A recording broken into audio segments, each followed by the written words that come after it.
Chapter 8. To Kill a Vampire. The raven settled down on a rafter, closing his black pebble eyes. Who was this shape-shifting minstrel? A druid? Possibly. But didn't people in Vallaki consider them to be witches? Maybe he was a kind of wizard. She kept watch of him for another hour, until her tired eyes finally gave way to dream-filled sleep. Rowan saw a well-dressed man walking down a black marble staircase. Snowflakes rested on his cloak and on his long dark hair. He was an elf, and his face reminded Rowan of her father. But he bore a long scar across his forehead. He strode with confidence, his footsteps echoing in the darkness of a cavernous hall. The walls of this strange place were covered in an amber glaze, lending a golden sheen to the ominous gloom. 4 black marble columns supported the vaulted ceiling. The air was still and icy cold. The elf stopped and knelt before a titanic statue at the far end of the hall. The statue was a cowled figure in flowing robes, with stony hands outstretched as if in the midst of casting a spell. Its face was a void of utter blackness. Bowing his own head in reverence, the elf began to pray. O Mother Night, nameless gods of secrets, and all the dark powers, I beseech you now, release my brother from his torment. Whatever pact was forged, let it be undone. Show me a way to loose the chains that bind his soul. Then he stood up, and removed a live toad from a pouch in his coat. Staring into the inky void of the statue's face, the elf brought the wriggling toad to his mouth and swallowed it whole. The dream changed, and Rowan found herself walking down a carpeted passage. She saw the flickering light of many candles in a hall at the end of the corridor. Sounds of conversation, laughter, and cutlery clinking on plates drifted to her ears. Eager to join such revelry, Rowan quickened her pace. She passed many paintings and decorations on either side of her, none of which seemed out of place. But as she passed a large, ornately framed mirror, she glimpsed something surprising, something she had never seen before, her own reflection. A shiver of excitement shot up her spine, but when she turned to look, her excitement changed first to shock, then to dread, then to panic. For there, staring back from the mirror, was the face of Count Strahd von Zarovich. Footsteps snapped Rowan awake. She shook off the nightmares and looked up to see that the raven was gone. Other crows sat on wooden beams above, so she couldn't be sure he had left. She peered around her stable and saw an elf with a large feathered hat brushing a bay horse. She tiptoed on her 4 silent paws, past Juniper and Snowflake, past the elf and his horse. "I didn't expect to see you here, Rowan," the elf said, still stroking the bay's sleek coat with his brush. Rowan froze, and her hair stood on end. The elf turned to look at her and cracked a sideways smile. He had a large nose and long tawny hair. He was rather ugly by elf standards, and his distinctive features were foreign to Rowan. He pointed up at the large black birds and brought a finger to his lips. Then he beckoned her to follow him as he walked out of the stable. Curiosity won over caution, and Rowan crept after him. He led her to a secluded shed behind the barn, and when she stepped in, he took off his hat. In an instant, his colorful clothes, his large nose, and pointed ears all changed. His hair was now gray, and he wore a tailored jacket with a button-down waistcoat. He held a cane in one hand. "Rudolph van Richten," Rowan said in disbelief, after she too transformed. "How did you know it was—" She was about to say me, but stopped herself. "You're too good." "What are you doing in Barovia?" he asked. "Last I saw you, you were a free woman." "Thanks to you. It's a bit of a story, but suffice it to say, I'm here helping friends." "Good friends, I hope?" Rowan smiled. "Yes, good friends. But what about you, Van Richten? What are you doing here? And why did you bring me into this shed?" She moved a pitchfork that was poking her leg. "There were listening ears in the barn," he said. "I saw a man there last night. He turned into a raven before my eyes. Do you know who he is? Do you not trust him?" Van Richten rubbed his hand on the knob of his cane.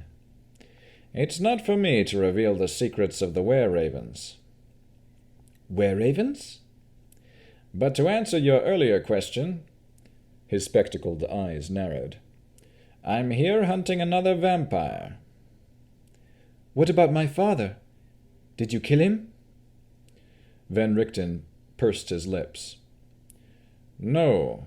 He fled a while back. I don't know where he is now. But I do know where this Barovian vampire is, and I intend to kill him." "You mean Strahd von Zarevich?" Rowan wrapped her arms around herself, saying the name with disgust. "Exactly him. But Rowan, you shouldn't be here. You've already suffered so much at the hands of one vampire. Who are these friends of yours, and why did you come with them?" Rowan took some time explaining the circumstances that had led her into the valley. She fully trusted the monster hunter. "And you say that none of you knew Strahd was here before coming?" he asked. "Not until we read Kolyanin Direvich's letter, and met Ismark and Irina." "Irina, poor girl," Van Richten frowned.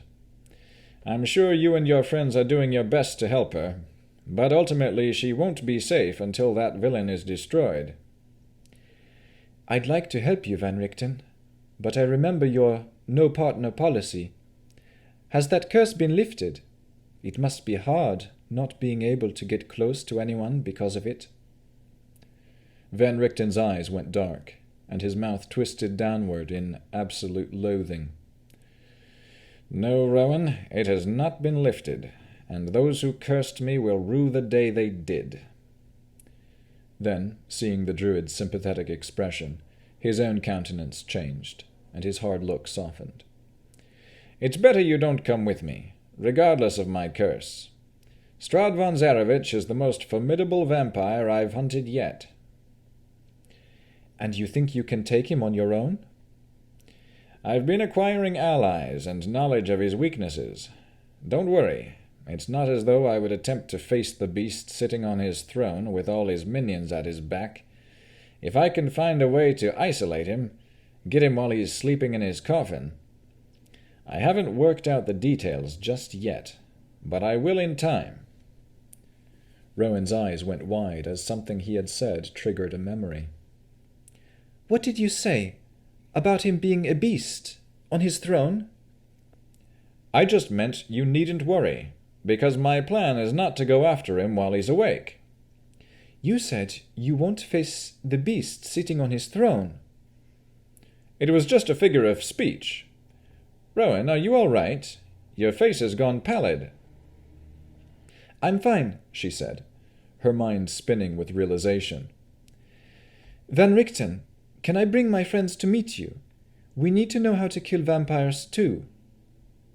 He bit his lip, then said, "How about you bring them to my carnival wagon this evening? It's on the east side of town at the Arasek stockyard." "Carnival wagon?" "I couldn't very well come to Barovia as myself." He tapped his hat. "So while I'm here, I'm disguised as a traveling entertainer. Rictavio, regaling the locals with tales of distant lands." "You never fail to surprise me. I'll bring my friends there. But, Van Richten, there's something else. My friends, they don't know what I am.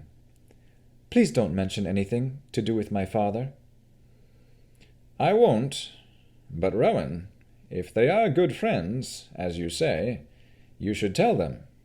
After all, you're not your father, nor are you a vampire."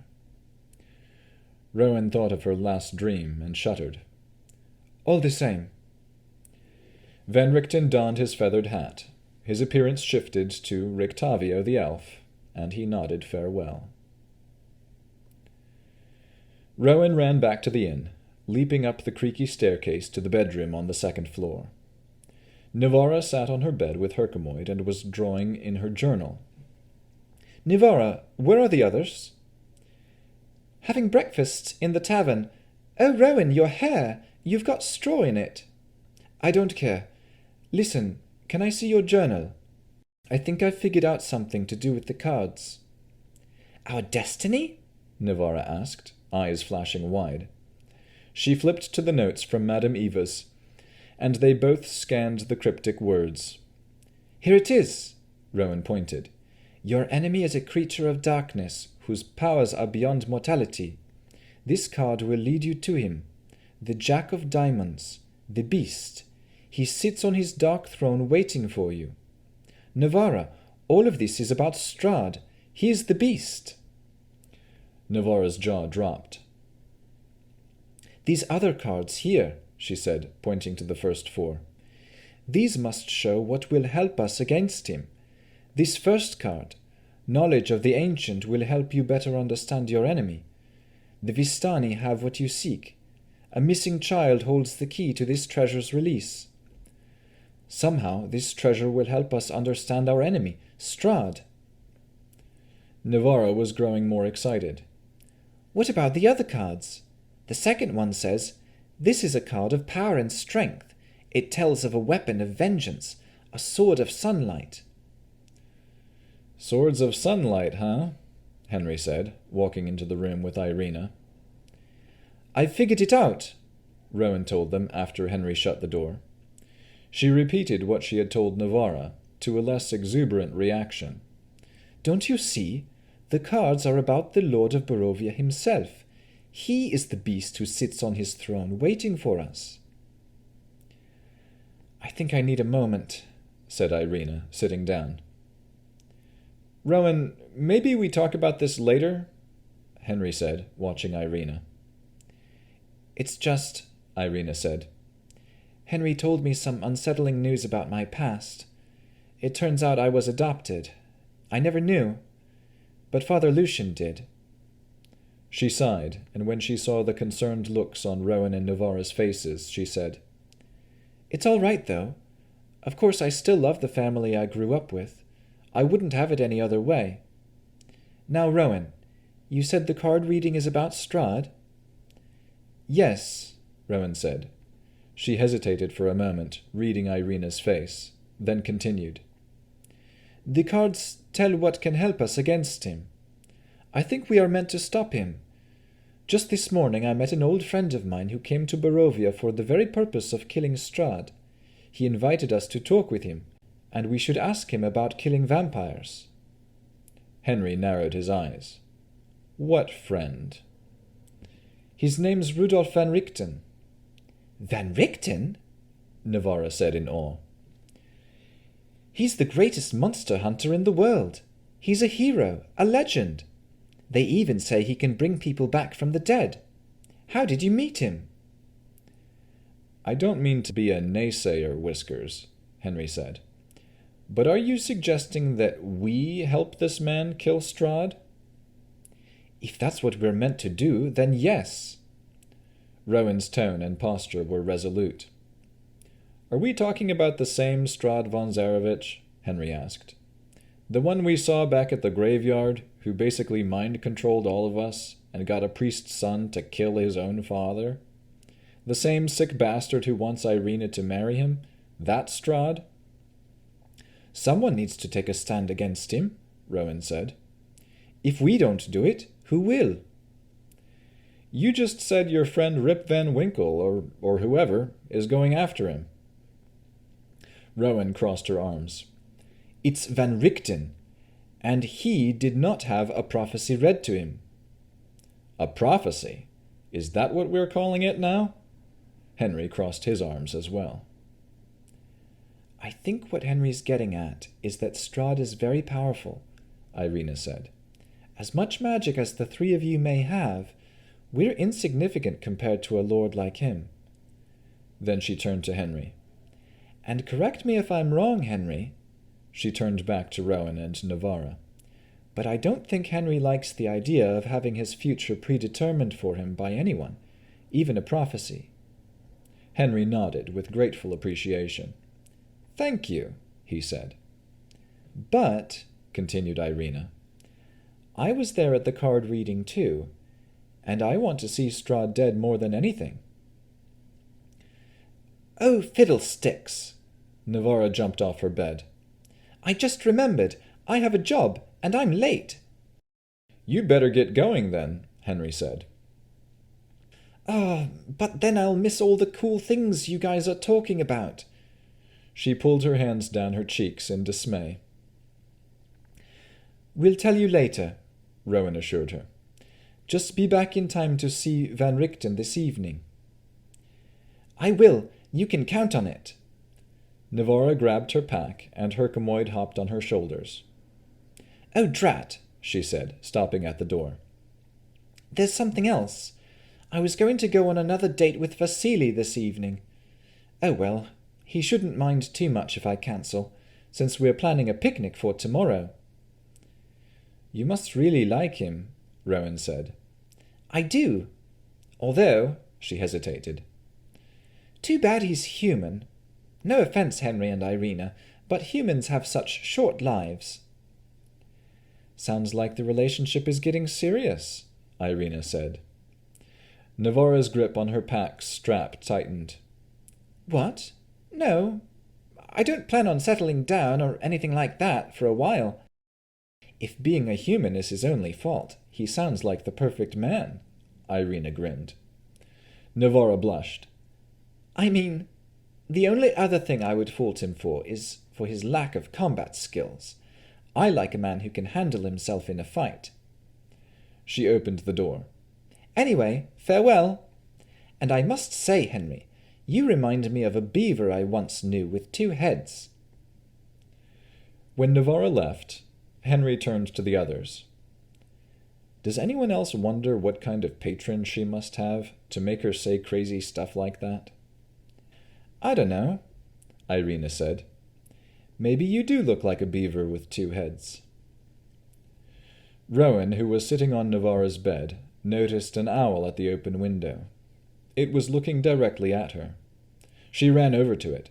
"Shoo!" she said, waving her arms at the bird. After it flew away, she locked the window shut. Irina and Henry gave her inquisitive looks. "Nocturnal animals have no business eavesdropping on daytime conversations," she told them. "Do you think it was spying on us?" Irina asked. Rowan sighed. "Possibly." Rowan spent the rest of the day zealously dissecting the description of each card from the reading. Irina helped, while Henry hammered out a few minor dents in his armor. By the afternoon they had come to some interesting conclusions. First of all, they discovered that the first 3 cards told of things they would need to defeat Strahd: knowledge of the ancient, a sword of sunlight, and a holy symbol of great hope. Second of all, that the 4th card was about a person, an ally who would help them fight the vampire. Irina and Rowan deliberated about who this ally might be, and Irina suggested it could be Rowan's friend, Van Richten. But Rowan knew Van Richten was out of the question. He might help them here or there, but he worked alone. She also didn't think he matched the description on the card that told them this ally was the leader of the Feathered Ones, whatever that meant. They also came to the conclusion that the 4 cards hinted at where they could find each item or person. As for the last card, the 5th card, they agreed it was talking about Strahd, but could not understand its implications. Irina proposed, "It's probably one of those things we'll understand when the time comes." When Navarra returned in the evening, the 4 friends set off to visit the famous monster hunter. "I'm sorry to say this, Irina," Navarra said along the way, "but you have another creepy admirer. All day, Sheriff Isaac asked me about you. He didn't talk about anything else. And every time he mentioned your name, He'd lick his lips. It was gross. "We'll have to keep an eye on him," said Henry. They drew up their hoods to shield against the downpour of cold rain, but they still reached the Arasek stockyard drenched. Rowan didn't bother covering her ears anymore after Navara had stopped casting a disguise spell on herself. Thankfully, no one in town seemed to care that they were elves. A flock of crows flew off the top of a carnival wagon on the south side of the yard, water shedding from their flapping black wings. On the side of the cart was a faded sign in peeling paint. It said, "Rictavio's Carnival of Wonders." The wagon suddenly lurched as though something big threw itself against the inside wall. They could hear cracking wood, the scraping of metal, and the snarling of something inhuman from within. Thunder rumbled in the distance, and the wagon's coach door opened. The silhouette of a man with a large feathered hat stood in the doorway. "Welcome," the figure said. "Please come in." He drew back, beckoning them to enter. The wagon jolted again, and Henry, Irina, and Navara all took a step back. "Don't mind the tiger," the man said. "He won't bite unless you're Vistani." They followed Rowan into the tight space. On the inside, iron bars and a chained wooden door were the only things separating them from the growling beast in the other compartment. There was no place to sit, so they stood, trying not to bump anything, including an exotic bird perched in the corner, whistling a repetitive tune. "So," Van Richten said, taking off his hat and revealing his identity. Then, getting straight to the point, he said, "What do you all know about killing vampires?" A silent bolt of lightning flashed out the window, illuminating the man's weathered face. The silence was broken a moment later by a low roll of thunder. "We don't know much," Henry said. "Rowan told us you're on an ambitious mission. She also said you're an expert on vampires." "And other monsters, too," chimed Navara with veneration. "Mr. Van Richten, I am a huge admirer. Could you sign my journal?" She held out her black book. The monster hunter took it and marked his name on a page. "Thank you." Navara took the journal and held it to her chest. "Rowan, you never said how you ever met such a legend." Rowan cleared her throat. "It's a complicated story." She looked at Van Richten, then to her friends. "I told you all that my father was a controlling person. He was more than that. He confined me to his mansion. I was, more or less, his prisoner for 14 years. Van Richten goes after many monsters, and my father happened to be of a particular kind. A murderer. Van Richten helped me escape." "Who did he murder?" asked Navara in a hushed voice. "Many people, including my mother." Navara shook her head and placed a gentle hand on Rowan's arm. "How terrible." "It was," Rowan said. "But please, Van Richten, tell us what you know about vampires." Van Richten sighed. "When I first met a vampire, I was unprepared. She came at night. That, at least, I should have been prepared for. Vampires are, after all, creatures of darkness. They can't walk about in sunlight. I was on the road, on my way to rescue my son Erasmus when it happened. My son had been kidnapped and sold to a full-fledged vampire. The vampire that attacked me on the road was one of his spawn. Though she wasn't a full vampire herself, her strength and speed still outmatched me as we fought. I know now that vampires can outrun a horse in full gallop and outfly a bird in mid-flight. And their strength is twice that of any man or woman. It was by chance that a cleric had given me one of these." Van Richten pulled a clear vial from a canvas pouch on his belt and held it up. "This is holy water. Much prayer and dedication go into sanctifying one small vial. When the spawn opened her mouth to bite me, I poured the holy liquid down her throat. It burnt the creature, but I didn't have enough to kill her. Thankfully, the monster was distracted enough, and I was able to incapacitate it with my sword. After that, I finished the kill by skewering her with a wooden stake. Lightning flashed. "Why does holy water hurt vampires?" Navara asked. Because, Van Richten said, turning the vial in his fingers, vampires are totally evil beings and can't stand to be touched by the divine. That's also why they can't enter holy ground. "What about sunlight?" Henry asked. "You mentioned they can't stand that either." Vampires have an uncanny ability to heal themselves from even the most grievous of injuries. If the vampire is in sunlight, however, he cannot heal. And if he's in the light for long enough, it could kill him. "What happened to your son? Were you able to rescue him?" Irina asked. Van Richten grimaced as though he had tasted something bitter. "I saved his soul. I did that. After I killed the spawn on the road, I went to the master vampire's house, only to find that my son had been turned." "Your son was a vampire spawn too?" Navara's sad eyes turned up with sympathy. "Yes, he was bitten."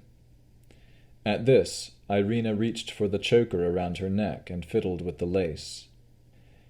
"I thought it took more than just a bite to turn someone," Henry said, glancing at Irina with concern. "That's true," Van Richten said. "A person can be bitten multiple times without becoming a spawn. It's only if a vampire drinks a person to death that the victim will rise at midnight, an eternal slave to the vampire, a fate worse than death itself. The person's soul becomes trapped in a damned body, unable to find rest or freedom. Each of us has good and evil within, but when a person becomes a spawn, his spirit, his hopes, his desires become corrupted. He is left only with the basest and most sinful parts of his nature. The better part is sealed away, lost or forgotten. As a puppet of the full vampire who killed him, he will continually long for two things, yet never be satisfied: human blood and the love of his master." Rowan wrapped her cloak tighter and stared off with a distant gaze. "When you said you freed your son's soul," Navara asked, "do you mean you—" "Yes." Van Richten's mouth was fixed in a frown. "When I found him, Erasmus begged me to end his suffering. I did the only thing that could be done, and drove a wooden stake through his heart." The room went quiet. Even the wildcat in the adjacent compartment stopped rocking the wagon. For some time the only sound was rain on the rooftop. Then Van Richten said, "A full vampire needs more than just holy water or a stake to finish him off. I never attempt to fight a full vampire unless I have sunlight, the element of surprise, a good bit of magic, and a damn good plan. Even then, he still has his resting place. Once a vampire appears to have been slain, his body turns to mist and travels to wherever he placed his grave dirt, usually a coffin. For a vampire to truly die, he must also be killed in his resting place. If not, he will return, undead yet again. Of course, the resting place or coffin cannot be too far away when the vampire is slain. No more than 6 or 7 miles, or his misty body will dissipate before it can reform. But as long as his coffin is near him, he has a chance to escape and continue living as an undead." "How does one become a full vampire?" Irina ventured. "That happens only if the vampire who bit and turned you allows you to drink his own blood." Irina shivered. "What about Strahd?" Henry asked with folded arms. Who turned him? Ah, now that is a good question, Van Richten said with a hint of a smile. I wish I knew. What can you tell us about Strahd? Rowan asked. I can tell you that he is more than just a vampire. The devil, they call him.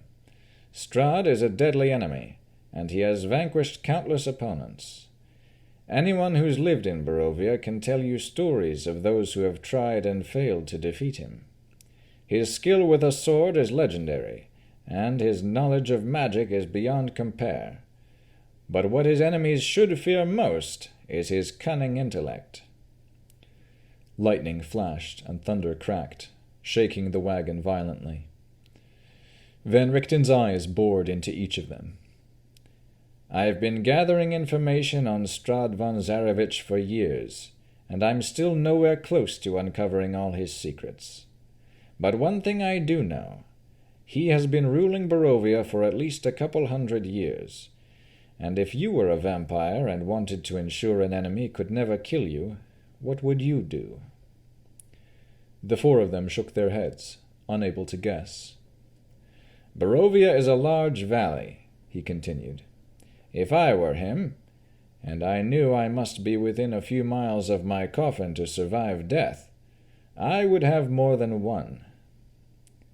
So, Irina said, trying to follow along, Strahd has many coffins? I'd bet my life on it. Navarra let out a moan. Do you know where these coffins are? Rowan asked. I can guess that one is in his castle at Ravenloft, Van Richten said. But as for the others, that's what I plan to find out. After slogging back to the inn that night, they went to bed tired and apprehensive. Rowan did not sleep in the barn. She wanted to be with the others. But before she lay down and prepared for the unavoidable nightmares, she saw Navarra's journal sitting at the foot of her bed. She opened it to the card reading and thought over what each item or person might be. Her eyelids grew heavy, and when she had trouble concentrating, she decided to go to bed. Just before closing the book, she accidentally flipped to one of Navarra's sketches. There, staring back at her, was a drawing of a young elf maiden with wild hair and wide eyes. Rowan traced the narrow cheeks and thin lips, then touched her own features. She stared at the drawing for a long time. After all, it was the first time she had ever seen her own face.